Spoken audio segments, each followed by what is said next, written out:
Hey Raghunath, tell everyone about our Patreon community. Sure, Kaustubha. The Wisdom of the Sages Patreon community is an incredible online yoga resource. If you like the type of yoga wisdom and culture we share on the show, then our Patreon community is a great next step. This is a listener-supported podcast, and any level of sponsorship will unlock a wide range of live and archived classes, talks, and even workshops. Raghunath teaches, I teach, and we have a host of other excellent teachers on topics ranging from yoga philosophy, asana classes, storytelling, Ayurveda, kirtan, cooking, meditation, and a lot more. We even have an incredible online Bhakti 12-step recovery group. So if you want to check it out, go to patreon.com/wisdom of the sages. All right, let's get it on. Om Namo Bhagavate Vasudevaya. Om Namo Bhagavate Vasudevaya. Om Namo Bhagavate Vasudevaya.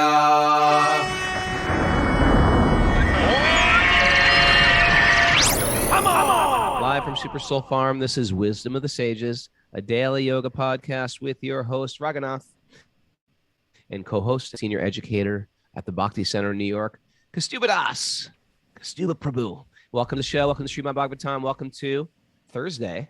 After a wonderful walk on Wednesday, yesterday with Nityananda. That was great. There was a walk-on and a stay-on, right? It was a walk-on, and he stayed. We just stayed. It was one of those things where you're like, okay, you're staying. We're going to keep referring to you for this entire class. That was nice. We went through the Damodar Astakam. It's the second day of the month of Kartik. Everybody's inspired. And I wanted to say that I started, if you don't know already, I started 15 minutes of Gita every day at noon for the next 18 days. All right. So if you want to join me, that's one of my little Kartik vows. And we're going to do Sweet Baby Krishna tonight. So if you're part of our Patreon community, which supports this show, which keeps this boat floating, otherwise the boat's going to sink, you go to patreon.com/wisdom of the sages, and you make any monthly contribution, and you can be into our Patreon party. And tonight, Sweet Baby Krishna, 7:30. Yesterday we had a good one. We're going to talk about it today. Okay. And I'm feeling like 95% from my healing, Good. Prabhu. I want to thank Lady Di brought over a bunch of prasad yesterday. All right. She make me a soup. Isn't that sweet? She made me a soup, and she also went to Krishna's Kitchen. I want to put a shout out to Krishna's Kitchen in New Paltz. Have you been there? I've been to the old one, but they got a new one now too. Yeah, right? a new one. I hear the new one's really Krishna's good. Kitchen, New Paltz, New York. Come on down. I haven't been there yet, but I got it for the first time. The Revel family, like a beautiful family. A beautiful devotee family. Beautiful devotee family. They are. They're a beautiful devotee family. And I also want to thank my buddy, at My Mom's Nuts. MyMom'sNuts.com, and mum is MUM. I'm living on this stuff. This is where you start to turn the show into just a big long. It's just a big advertising Once you start thing. rolling, you know. Well, I gotta thank people who do good things. No, you do. I think that's CBD. It's unbelievable what this stuff does. Inflammation, depression, anxiety is everything sort of like I needed in my recovery. Well, one is I just rub on my body. Okay. And that's the Salvation, it's called. But the other one I actually could put in my drink. Like it's like edible quality CBD, no THC. I'm not getting stoned, but it is one of these damn miracle foods. Okay. For everything I'm going through right now. I had medication that I just couldn't sleep. I'm like the master sleeper. I can sleep. Well, I'm telling you, man, the Healy is the way to go. Healy.com. Healy.com. Go to Healy.com. But anyway, I've been sleeping really well since I've been using that Healy. I know. Okay. You know what? It's just so complicated. I'm just trying to figure that thing out. Your so wife easy. It's all you're all hooked up now. Rocco figured it all out for you. You're all set. It's quite easy at that point. You just got to know which programs to use, and we can help you with that too. I'm much easier putting a teaspoon of that that CBD oil stuff in my drink. That's very easy. Okay. Well, we have a great show today in the Bhagavatam. Anything else we want to mention before we dive into the deep? We have a Bhakti recovery group meeting today at noon. Bhakti recovery. Okay. You know, Kaustubha, I have to make it. You know, if there's any old fans of my band, I got to put this out there because it is a podcast. Shelter or I'm Youth collecting Today? photos. I finished my book yesterday. That's I finished incredible. my. I know. Like finished. and you know what? I finished, always or wanted to finish. like, you know, Well, it's like ready it's to got go to to go through print. the editing process. It's Okay. no. It's got to go to their editors. So you but still I may spend finished. some time with it though. When you'll take it back from the editors and maybe deal with it again. Or? You know, I've never done this process before, truthfully, but you know, whenever there's like real devotees who write books, like they always end them with like finished on, Yeah. and they put the like, and it's generally a Sharp holy day. Purnima, Like, 2021. yeah, I don't know if they've at actually Super Soul Farm. I don't know if they've actually prepared to end on that day or if it's just like a massive coincidence, but I finished it yesterday. That's awesome. It was great. And yeah, I was writing about Raghunath Swami, I was writing about Mother Yamuna yesterday. It was inspiring. Oh. Yeah. So anyway, if anybody's got any photos, that's what I was asking. If anybody's got any photos of a band in the old days that are good, I'm trying to collect photos now. Of your band, of either your the bands. band or me as a brahmachari and things like that. What Sometimes- about one of those ones of you in Shelter, like that you did like last year, the year before, where you had your chutter on and you look like a flying squirrel when you held the chutter out like that? Very funny flying squirrel. It was a good photograph. It was a good photograph. But you did look like a flying squirrel. That was my squirrel suit. You got to remember, Anyway. you can't jump off the stage with a flying squirrel thing. You won't fly. My stage diving days are winding down. Okay. I got to weigh out the risk enjoyment scale and Right, see. right, Okay, right. let's see. Or like the risk, that the risk factor. Like, it's cool if I jump off the stage, but if I get hurt, that's very uncool. It's very, very uncool. Very uncool. Well, I was also, because I'm going through my entire book now from beginning to end. And one of the sections of my book, we played the show, Paramananda will remember. We played the show in northern Brazil. And it was packed. It was right on the Para River, like where the Amazon enters. It was sort of like outdoor, half indoor, half outdoor. Okay. And Kaustubha, you don't know, Mara, but Kaustubha is a black belt in stage diving. We were I trained. haven't done it in a very long time. We were trained from childhood how to stage dive, land like a cat. We knew who to grab, who to use to propel ourselves from. But people nowadays, they don't get those memos. They're just sort of like, it's like the Warped Tour. They jump on stage. We had a guy jump on our stage and dive off and die. Get hurt. It was like Die? a die. He died. Nice. It was like Really? a 20-foot stage. And 20 it was foot. It was a 20-foot stage. Who thinks It was like I'm 20 going to jump feet off up that in the stage? air? It was 20 feet in the air. That And was I don't know must what have he been was a with a bizarre- barrier. I mean, he had to clear the barrier. And it was just like, Whoa. I he know. died. It was horrible. Did you know that And- he died right then? I found out later. I mean, after witnessing the whole thing, I was like, what is this guy about to do? He's not going to stage dive. It was like one of those things. But people die. You go and you think about it. And I was writing how when it was done and when I was back at the hotel, I was thinking, man, it's like he just wanted to have a good time. He just wanted to, show in front of his friends and he wasn't planning on dying that night. The whole thing is tragic. I My hope book you is filled with a playing lot of message of the tragedies, Bhagavad at the actually. time or something like that. I hope I was too. I hope I just said Hare Krishna. Anyway, we pray for that young Brazilian soul. Yeah. We dedicate the show to that To that person. Yeah. I do too. Okay, let's do it. Narayanam namaskritya naram chaiva narotamam devim sarasvatim vyasam tato jayam mudiraye. Before reciting the Srimad Bhagavatam, which is our very means of conquest, one should offer respectful obeisances to the Supreme Lord Narayan, unto Narayan Rishi, the supermost human being, unto Mother Saraswati, the goddess of learning, and to Srila Vyasadeva, the author. Nasta prayeshvabhadreshu nityam bhagavat sevaya bhagavati uttama bhaktir bhavati naishtaki.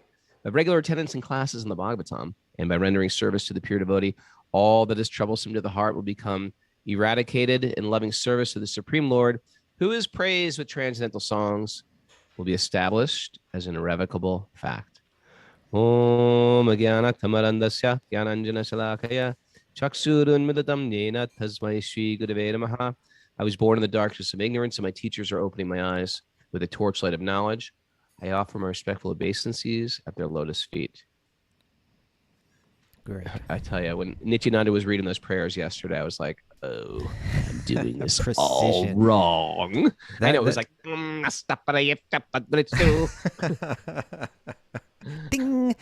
Yeah, I was like, maybe I should just like be more staccato. Maybe that would be better. I don't think you can. Maybe more nasally. He had that nasal thing, like. It does sound more Vedic that way, but that was like the definition of pukka. We were talking about pukka before, right? That was pukka. Yeah. I'm sort of like the country bumpkin of Sanskrit. Yeah, y'all. Nasta prayesh shu. All right, Raghu. So we're in chapter 26. That's right, Canto 3, chapter 26. The fundamental principles of material nature. Doesn't sound fun. But it is. But it is. It's real fun. And so we're on text number 8 today. This is kind of Kapila has his opening gambit with his mother Devahuti explaining certain basic fundamental things. The elements that we're going to talk about, like the different material elements are going to get broken down. There's 3, again, when we're talking about jnana, knowledge, right? There are 3 different topics that one needs to understand. And one needs to understand these 3 different topics and how they relate to one another. And so the first topic, you could say, well, you could pick any one of the 3, but there's the field of activities, the material energy, which includes our body and the world that we're moving around in. And we call that prakriti. And then there's Purusha, but Purusha is divided into 2. Purusha means person. Prakriti just means material energy, matter. The stuff of the world. The stuff, yeah. It's not conscious itself, right? It has no feelings like that. Then there's Purusha, which means person, which has feelings. And so then Purusha, when we talk about Purusha, there's God, and then there's the rest of us. You could say it like that. It's a relatively simplistic way of breaking it down. But there's the soul, there's God, and then there's the material energy, which includes our bodies. Those 3 topics, when you understand them, and when you understand how they relate to one another, then that's called Sambandagana. It's where we start our spiritual knowledge. Because if I misconceive this, right? If I think I am God, like, right? I can read certain books and they'll say, well, okay, there's spirit and matter, and spirit is God, and matter is different, and I am God, right? You're going to have a hard time getting to the end of, if at the end there's love, right? Love from the soul to God and from God to the soul, until you conceive that actually I'm different than God. I'm one in energy, I'm one in quality, but I'm an individual and God's an individual. And only can that love open up if we have that understanding. And so in any case, these things are being laid out in an opening way in these opening verses of this chapter. We've heard how the material energy is Krishna's energy. We've heard how he's never covered by that energy. But we've heard how that energy has the potential, the power to cover us, the soul. And so now in this verse, maybe you could read 7 again, and then let's read 8. And Sure. There's a really interesting, important points here. Text 7. Material consciousness is the cause of one's conditional life, in which conditions are enforced upon the living entity by material nature. Although the spirit soul does not do anything and is transcendental to such activities, is thus affected by conditional life. Okay.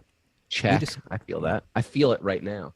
I'm affected by I feel it all the conditional life. time. So we discussed that in not our last show, but the one before that, because we did a kind of a special yesterday. But we discussed how you ask, how is it that we do nothing at all? And we use that virtual reality example. You can be sitting in a chair plugged into virtual reality, and all kind of things can be going on, and based on your decisions, right? You were running down the road, you saw a mango tree, you ate the mango, you experienced it all. But all of that was carried out by the material energy. All of that was carried out by the energy of the virtual reality. and you just sat in a chair and did nothing. So if one hears that everything's being carried out by the material energy, which we're going to hear here, which we're going to hear in the Bhagavad Gita, then it seems like, well, then I'm not responsible for the situation that I'm in. It's Right. even right How- here, it how just said it much- was forced upon one, right? How much responsibility am I implicated in this? If I'm not even doing anything, it's just Right. being carried out. What is actually moving? It's just my choices, my desires, my. Yeah, so am I? So is it my? Is it due to me that I was born in this circumstance? Is it due to me that I'm experiencing pleasures or pains? Is it, am I responsible for that? Because you're saying, it seems like you're saying that it's the material energy that's carrying all this out, and I'm doing nothing. But Right. you are doing something. You're making choices, and this verse is going to help clarify that. Text number 8. The cause of the conditioned souls, material body and senses, and the senses presiding deities, the demigods, is the material nature. Okay. This is understood by learned men. The feelings of happiness and distress of the soul, who is transcendental by nature, are caused by the spirit soul himself. Okay. So this was a contrast, right? Something's caused by this, something's caused by that. The cause of the conditioned soul's material body and senses. Why was I born in this body? Why was I given these senses? As well as the presiding deities of those senses. And that's a whole nother subject we've discussed sometimes, right? But there's universal people with universal responsibilities that empower me to see, that empower me to hear, et cetera, et cetera. So the cause of the conditioned soul's material body and senses is the material nature, is that category, prakriti, right? It's doing all that stuff. Okay, then it seems like it's not my responsibility that I was born in this body. It's not my responsibility that I was born It's almost blind like or whatever. indemnifying us. Like if we are so controlled, they'll. What's my responsibility within this? Yeah. Okay, text but then 9. but no, hold on. I think we can spend the whole show on this verse. Okay. You're running on to text 9. Then it goes on to say, it counters that, and it says, but understand this. The feelings of happiness and distress of the soul, what you're going through, what you're experiencing, who is transcendental by nature. By nature, you're transcendental to all the energy, but still, they're caused by the spirit soul himself. Our happiness and our distress, we have to take responsibility for. That's what's being said in this verse. There's practically an identical verse. Even in the Sanskrit, the verse is practically identical in chapter 13, text 21 of the Bhagavad Gita, which says, nature is said to be the cause of all material causes and effects, whereas the living entity is the cause of the various sufferings and enjoyments in this world. And in That's a both good of one. these, yeah, Say that in again, both, please. nature, the material energy, right, is said to be the cause of all material causes and effects. In other words, that it's day, that it's night, that it's cold, that it's hot, that there are all these various bodies and they're interacting in different ways. The material energy is carrying all that out. We're, in a sense, just sitting in a chair, right? But then it goes on to say, whereas the living entity is the cause of the various sufferings and enjoyments in this world. If I'm suffering or enjoying, it's due to choices that I made, right? And then the results of those choices are coming back carried out by the material energy, but triggered by my choices. That's the idea. And in both these verses, they use the word prakriti and they use the word purusha, right? Prakriti is carrying it all out. Purusha, the soul, is the one that's setting it into motion and ultimately responsible for their own experience. Now let me pose a question to you. And I'll say this, Raghunath. You and I have been kind of practicing this stuff for a few decades now, right? Yeah, in the big scheme of things, it's like a drop. Okay. Eternal time. It's a Well, I grain was looking of at the other way, sand but in another sense, in it's the a Pacific relatively long Ocean. time. In another sense, in another sense, it's a good stretch. Yeah. Okay. And I think that when you and I were learning this kind of stuff, let me flip it. Still learning, yeah. Nowadays,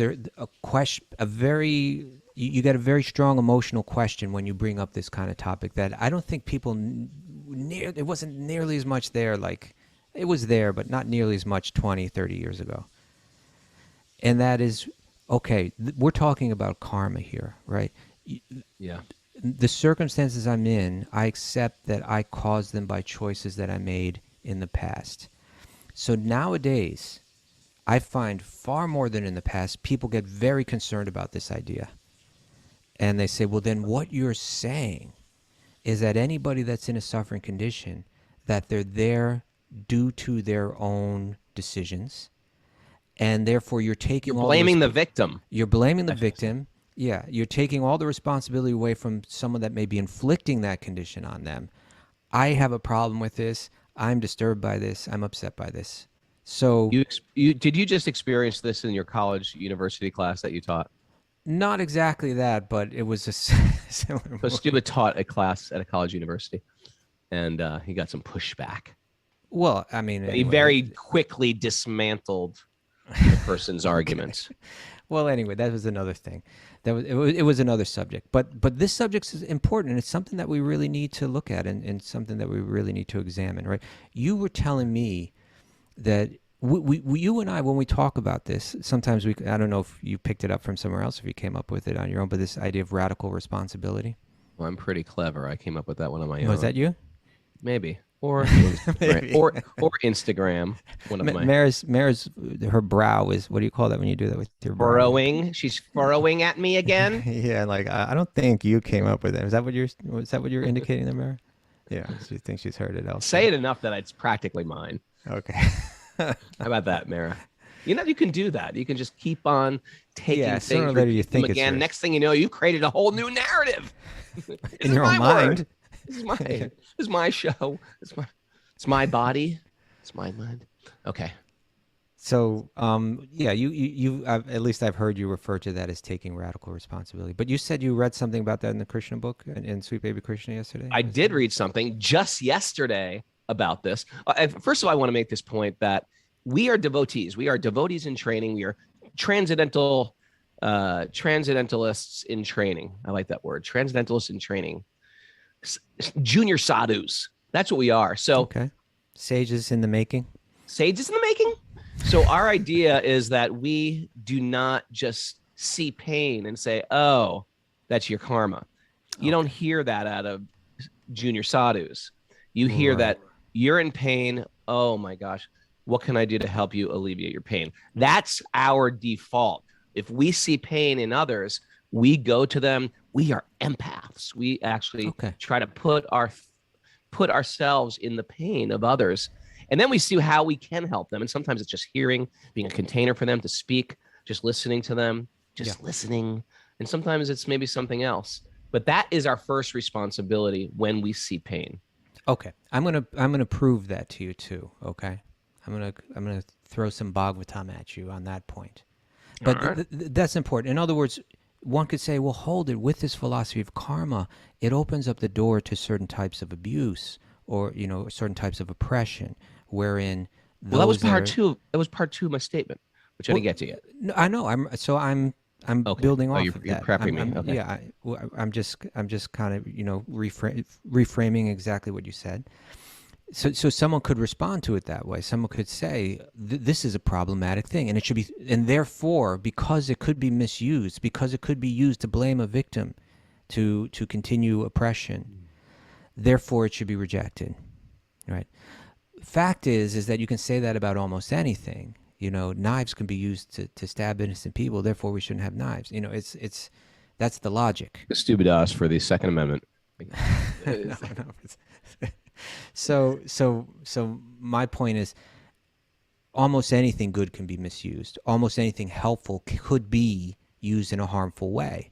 Yeah. But the same tradition that's giving us this philosophy of karma, which, by the way, in as we go forward, we can share how it can become very powerfully transformative. It can be very self-transformative. But the same philosophy that's putting out this idea of karma, it's also telling us how to use it and how to understand it and how to respond to suffering in this world, right? It's the same text that's saying that ultimately we're all responsible for our own suffering is also saying that by nature, the devotee of God is reaching out to ease the suffering of others. And Yeah. as exactly as you're saying. So just to back that up, this is from Srimad Bhagavatam, Canto 8, Chapter 7. Fascinating chapter. I can't wait till we get to this. It's going to be a long time. It's going to be years till we get there. It's okay. But the eighth Isn't it canto. amazing? We can be reading this for years. We Yeah, can we're be gonna here be with in it for these Zoom years. people forever. We've And got then when we're something to done, do now for the rest of our lives. we just do it again. Yeah. Mary's like, Really? really? Have I got locked in?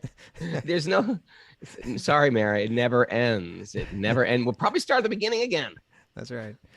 We got you So- for life. You're life for Mara. But in this chapter, the Devas and the demigods. I'm sorry, the Devas and the Asuras, right? The demigods and the demons.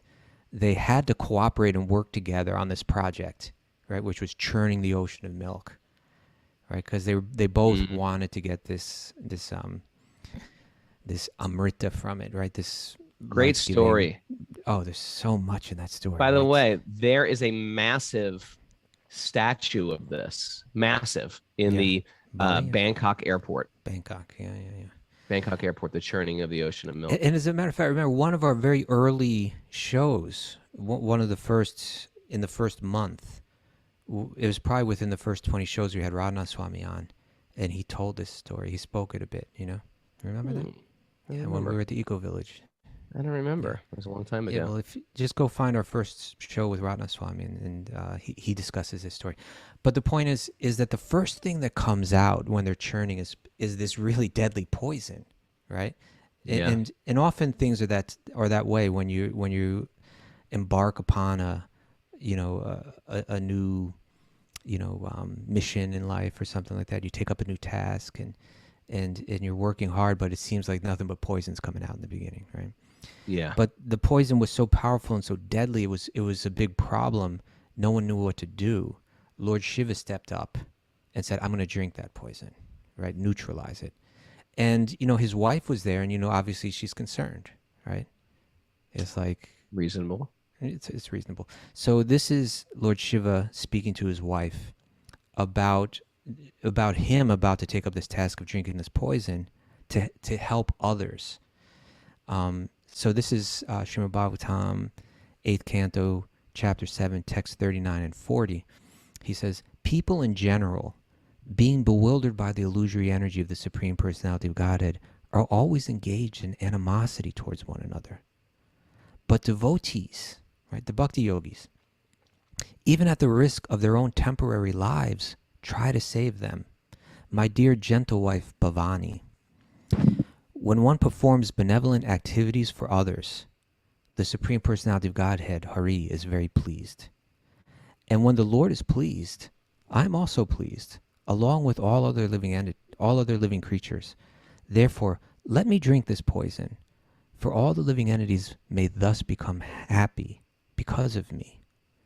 And then in text 44, he says this. He says, and this is a famous verse, often quoted. It is said that great personalities almost always accept voluntary suffering because of the suffering of people in general. This is considered the highest method of worship of the Supreme Personality of Godhead, who is present in everyone's heart. That's the purport? No, that's the famous verse Wow. itself. Yeah, that's Srimad Bhagavatam 8, 7, 44. I'll read it again because what it's saying is God is in the heart. This is the way that the Bhakti-yogi sees. But although they accept the philosophy of karma, that we're suffering according to our own decisions and choices in life, they also feel compassion and are always there to help. So the response isn't just to blame in a callous way, but the response is that their worship of God is through helping others, recognizing God within the heart of every living being. So here it is again. It is said that great personalities almost always accept voluntary suffering because of the sufferings of people in general.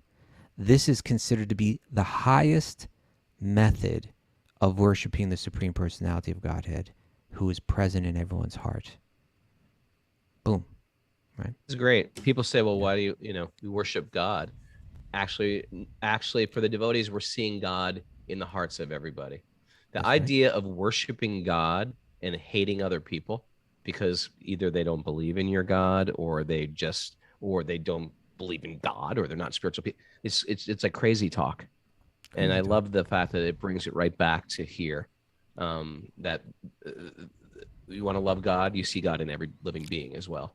Okay, so now we've established that end of the karma issue, right? That no, we're not callous to others. That someone that embraces the philosophy of karma, that it shouldn't manifest as a callousness. It should manifest as a deeper compassion. But now let's hear about the other end. On my own, taking radical responsibility for my own suffering. I'm suffering. I'm not blaming God. I'm not blaming the material energy. It's on me. So you had something to read? Yeah.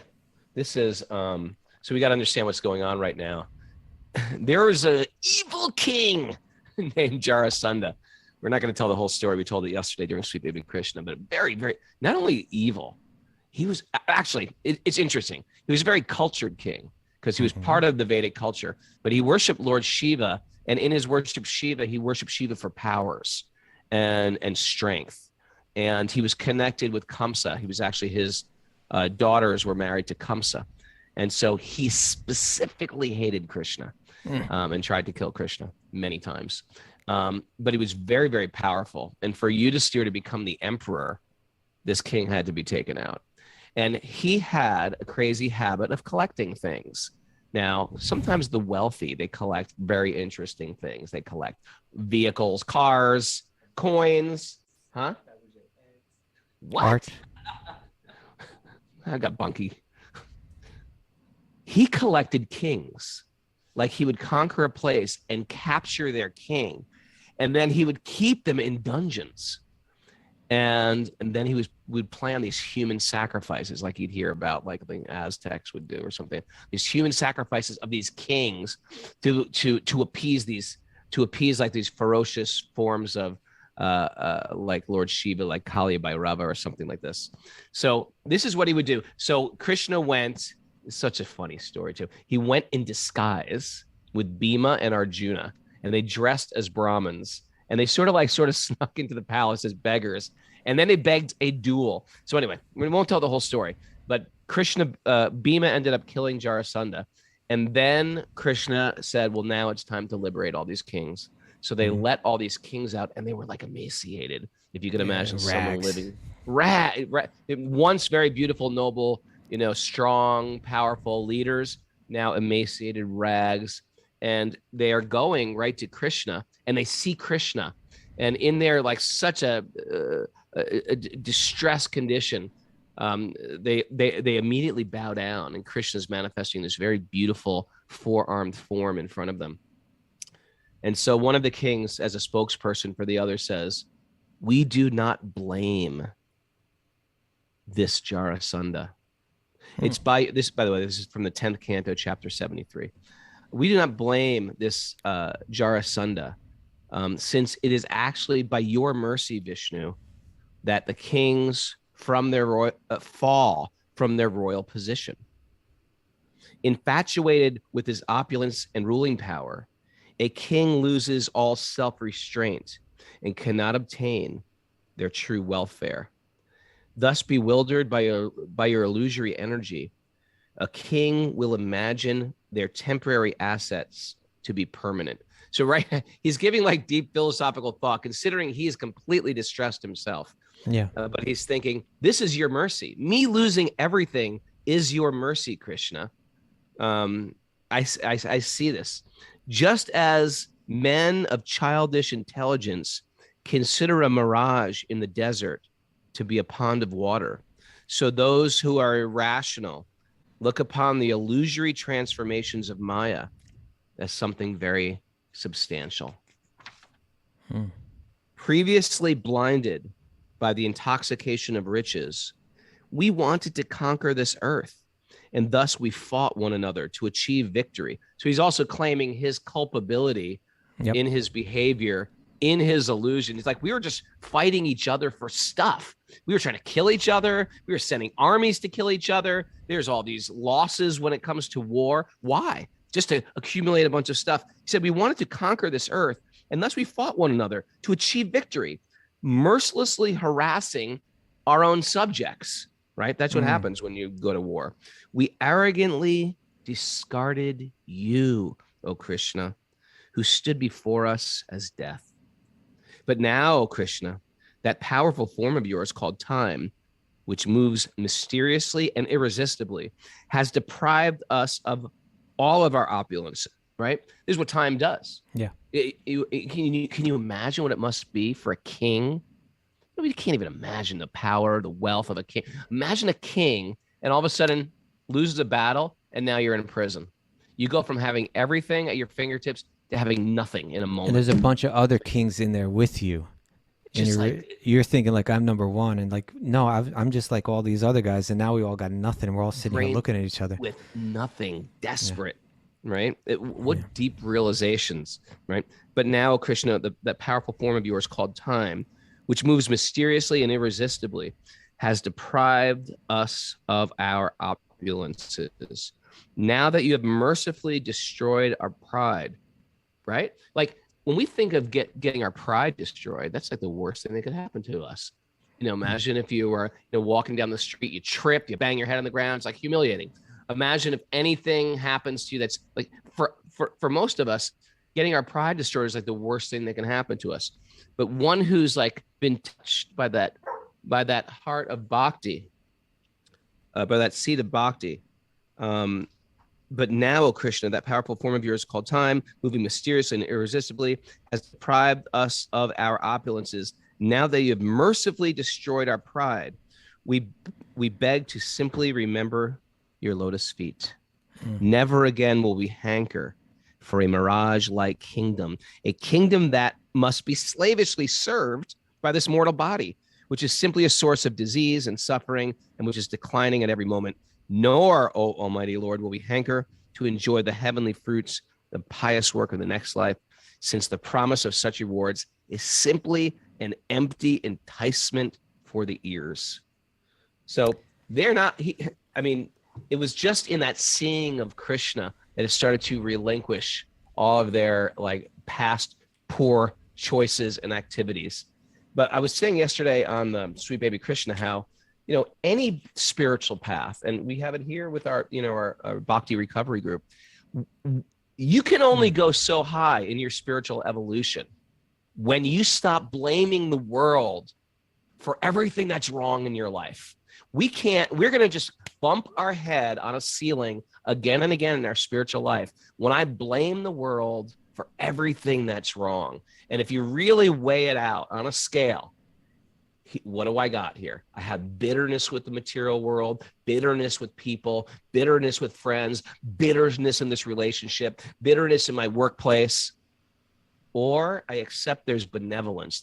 It's a benevolent universe. There's pronoia. The universe is working for my purification.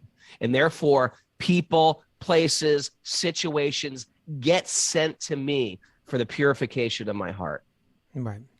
What a better way to see the world. And you have such potential there. And so that's such a great illustration of it. You're a king. In one sense, when you're that king, it's so easy to just like blame everyone for everything. Right? You have every right to be. You're in a dungeon. Yeah. If someone puts me in a dungeon, I'm going to be a little bitter. You know what I mean? Put me in a dungeon for 4 days, I'll lose my mind. Put me there for a year, right? Yeah. I'm going to. But it seems like you have a pass on forgiveness if someone puts you in a dungeon for a year. Right. If anyone does, right? But these kings they were all trained in this knowledge, although you can lose touch with it because you're living in such opulence, right? Yeah. It can go to your head. But underneath it all, they were all trained in this knowledge. So then they're sitting there in that cell, and all the opulence is stripped away from them, and they have plenty of time to reflect on that knowledge. And so then they respond in a way that's transformative rather than just furthering their bondage, right? They could have blamed Jarasandha. On one level, Jarasandha was clearly, the oppressor. And in one sense, they were clearly the victim. But to go deep into spiritual life, it doesn't mean that we ignore that surface level, right? Particularly when it comes to serving others and helping others. But if one wants to go deep within one's own spiritual life and transform, then you got to get beyond that surface level, and you got to go very deep. So these kings, they looked at Jarasandha not even as their enemy. They saw him as merely within the movings of the material energy. He became the agent of their karma. And they said, whatever he's brought onto us actually is due to our own decisions. I own it. I recognize it. And now I'm going to transform. Now I'm going to turn around and respond on a higher level. And you're right. We see that in 12-step programs. One has to come to that level and own it, right? And it's from that point that one begins to transform. Who do I resent? Go deep into that. Who do I resent? Who am I blaming still? Yeah. For whatever I got going. It's a no-win. Walking around blaming the world. And then what happens is that becomes written in stone. Like that narrative becomes written in stone. Like they did this to me. This situation did this to me. She did that to me. And that becomes what could be a partial truth becomes the absolute truth. And then what happens is instead of like learning from that experience, here's samsara again. I'm smuggling in all my bad choices that I've made. Yeah. And bringing them to future relationships, bringing them to future dynamics with other people, bringing them to future business, dealings. It's like no responsibility means no growth. And that is the very definition of samsara, making the same foolish mistakes again and again, either in the course of the day, course of the week, course of the year, course of my decade, right? Or lifetimes of like poor decisions. It all goes back to that famous verse we quoted here many times. What? But it's Lord Brahma, after he's been humbled, right? After he thought he was such a big deal. And then Krishna, just puts him in his place just by, kind of like in a non-aggressive way, in a very non-aggressive way. But you took my cows, here, I got more cows, I'll become the cows. You took my friends, boom, they're all right here. What do you think about that? And then Brahma has to think, I thought I was superior to this little boy. I became envious and I became hostile towards him, not understanding who he is. And now he's shown me who I am. And then he begins to offer prayers. And maybe the most often quoted of these prayers, they're very beautiful prayers, but there's so much meaning, there's so much instruction in them. This is from the 14th chapter of the 10th canto of Bhagavatam, text number 8. Tatenu kampam. That's the verse. This is the verse. This is the verse. This is my verse. tattoo. This is my Mara. tattoo verse. No, Mara doesn't have to get it. You don't have to get it. I'm going to get this one. All right. Okay. Dustin Haran. He's my tattooist. Okay. You're going to go to Dustin this time. Okay. You know what? I just want to hang out with Dustin. I miss Dustin. Dustin, if you're listening out there, come on, man. We gotta see your face, man. He's out there. Okay. Love that guy. Tatenu kampam susamikshimano. Bhunjana evatma kritam vipakam hridvag vapubir vidadan namaste jiveta yo mukti pade sadayabak. My dear Lord, one who earnestly waits for you to bestow your causes some mercy upon them, all the while patiently suffering the reactions of their own past misdeeds, and offering you respectful obeisances from within the heart, words, and body, is surely eligible for liberation, for it has become their rightful claim. Right? That's how you earn the right to claim liberation from the bondage of this material energy, by getting radically responsible, accepting that the sufferings that I'm going through are due to my own choices in life. And now I want to turn it around. I want to connect with God, full body, mind, and words, right? And then it becomes your rightful claim. That's the attitude. That it's within that tolerance. Do you mind just saying that verse again? I really like this verse. And there are different translations for it too. It's only going to benefit us all to hear it again. Because I believe there's translations also that say that when it says that patiently suffering the reactions of one's own past misdeeds, but then then it also says considering that I actually deserve much more, right? That it's been minimized, because of my, because of whatever little devotion I have towards God. I deserve much more, right? So again, my dear Lord, wasn't it patiently? Patiently suffering the reactions of one's own past misdeeds. That's radical responsibility right there. Right. patiently Patiently. suffering the Yeah. reactions of my past misdeeds. I'm not blaming anyone. I'm patiently suffering the reactions. You know what happens is we don't patiently suffer the reactions. We feel the reactions of our past misdeeds, and I blame the entire world for those reactions, and I rearrange my life to try to make that material world smoother, and I never learn my lessons. And all along bearing hostility towards whoever Everyone. you feel is responsible. And that may be Whoever God, I- it may be other people, maybe both.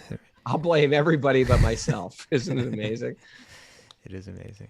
Once you take on that full responsibility, you have no one to be angry at. I mean, it relinquishes. I mean, you become free from anger, or free from hate. I mean, think about the things that are actually weighing us down: anger, hate, competitiveness, envy of other people. You're immediately freed. It's As if a someone was heavy just to burden to lift that. carry. I was about to say the same thing. As if someone lifted a burden from your shoulders. It's a very heavy burden to carry. Yeah. Yeah. Maybe we got a few minutes left. I just thought we could just go a little bit back to the point, one of the original points, which was if the material energy is responsible for all the different manifestations that are going on here, for all the different circumstances, well, then I'm not responsible. I could blame the material energy. I could blame God, right? Why is God creating all this suffering? So here's something to counter that. Here's something that addresses that. And this is coming from the 87th chapter of the 10th canto. But it's actually out of the Krishna book. So it's Prabhupada's kind of like his own telling of the 10th canto in his own words. All right? Yeah, hit me. And there's an analogy used there. This is the prayers of the personified Vedas to Krishna.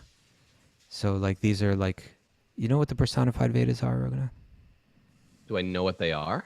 Yeah, like what do you picture when you hear that, the personified Vedas? I believe that there's like beings behind everything. Not behind everything, but behind certain things like rivers and planets and the Vedas, because the Vedas represent wisdom. So I think there's a personification of the Vedas, like a being. Yeah, these are sages, right? They are living embodiments of the Vedas. Yeah. So they use an example of the rainy season and how the rain falls down on the land, but different types of vegetation grows up. Right, the same rain is falling down on the land, but one kind of plant is growing here and another kind of plant is growing here. Can you hold the rain responsible for the varieties, or is it the seed that's responsible? So Prabhupada writes here in his commentary on this, he says, the example of the rainy season is very appropriate. Seasonal rainfall may be taken as the agent for creation, because after the rainfall, the wet fields are favorable for growing different types of vegetation. Similarly, as soon as there is creation by the Lord's glancing over material nature, immediately the living entities spring up in their different living conditions, just as different types of vegetation grow after a rainfall. Some are born this way, some are born that way, right? Some are born in very beautiful bodies, some are born in less, beautiful. Some are born in a wealthy circumstance, some in, without wealth, some, we pop up in so many different conditions. The rainfall is one, but the creation of the different plants is varied. The rain falls equally on the whole field, but the different plants sprout up in different shapes and forms according to the seeds planted. Similarly, the seeds of our desires are varied. Every living entity has a different type of desire, and that desire is the seed which causes their growth in a certain type of body. Right? He goes on to say, it is very simple to understand that the Father gives birth to the children, but the children act according to their own desires. So now another example is being given. You have one father equally caring for both children, but one child decides to live one life and the other child decides to live another type of life. You can't hold the parent responsible for that. He says, therefore, the father is never responsible for the different futures of his children. Each child can take advantage of the father's property and instruction. But even though the inheritance and instruction may be the same for all the children, out of their different desires, each child creates a different life and thereby suffers or enjoys. Similarly, the Bhagavad Gita's instruction are equal for everyone. We can all hear it. Everyone should surrender to the Supreme Lord, and he will take charge of one and protect one from the sufferings of bad karma. The facilities of living in the creation of the Lord are equally offered to all living entities. Whatever there is, either on the land, in the water, or in the sky, is equally given to all living entities. Since all living beings are the sons, or you could say daughters, of the Supreme Lord, everyone can enjoy the material facilities given by the Lord. But unfortunate living entities create unfavorable conditions of life by fighting amongst themselves.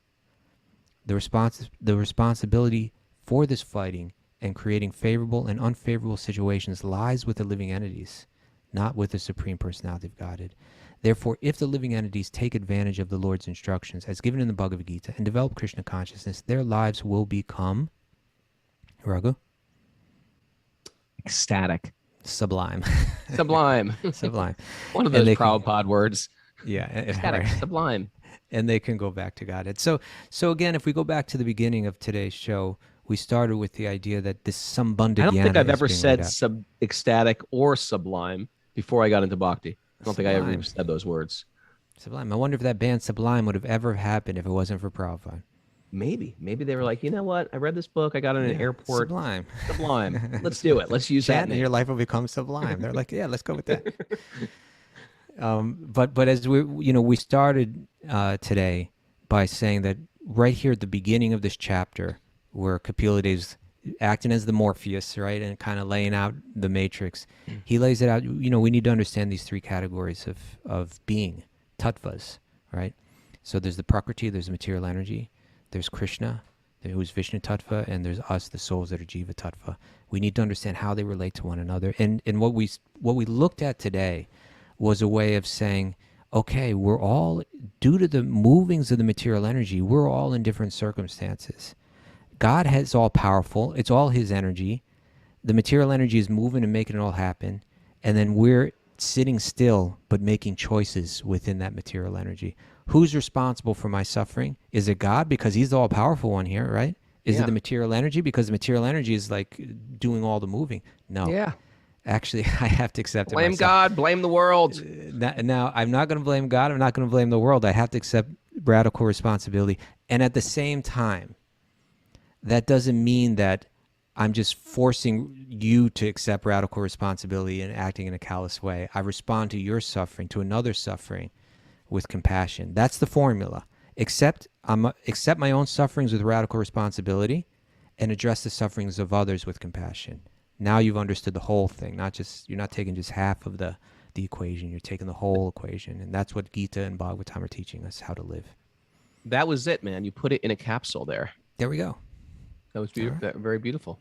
Well, I really loved your contribution today, Raghu. That's Sweet Baby Krishna. What was I doing? You know what? last night when you were Sweet doing Baby that? Krishna always comes and delivers the info. It does. Like when you texted me this morning, Kaustubha texted me, okay, radical responsibility is the theme. I was like, we just read that.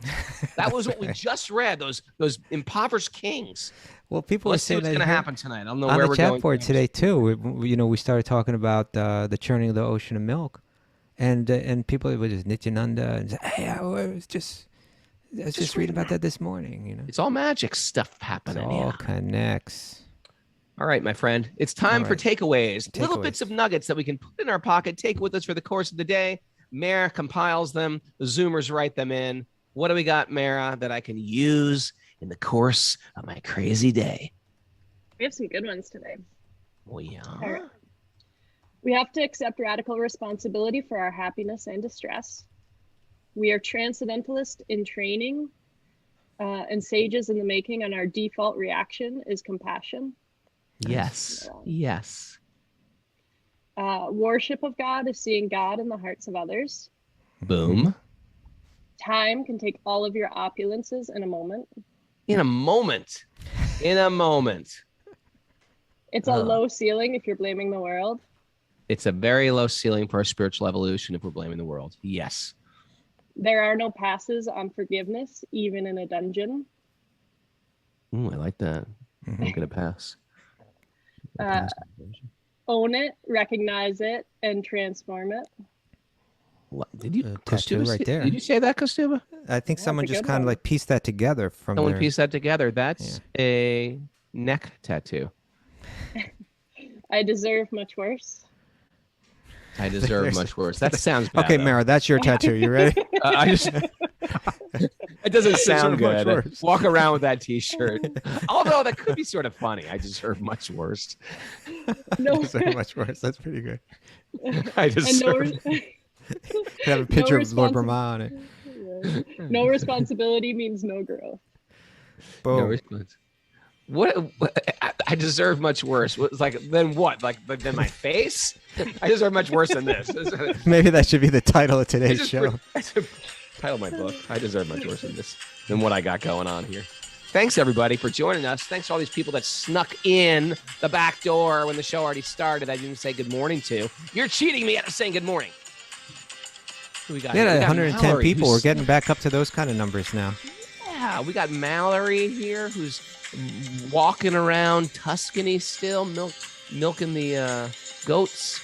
Whatever happened to Mallory? We got to figure. Whatever happened to Mallory? That's like the She's like- VH1 special. She's speaking fluent Italian now and is like kind of like the patron saint of like, Tuscany or something. Thank you everybody for joining us. What a fun way to start my day today.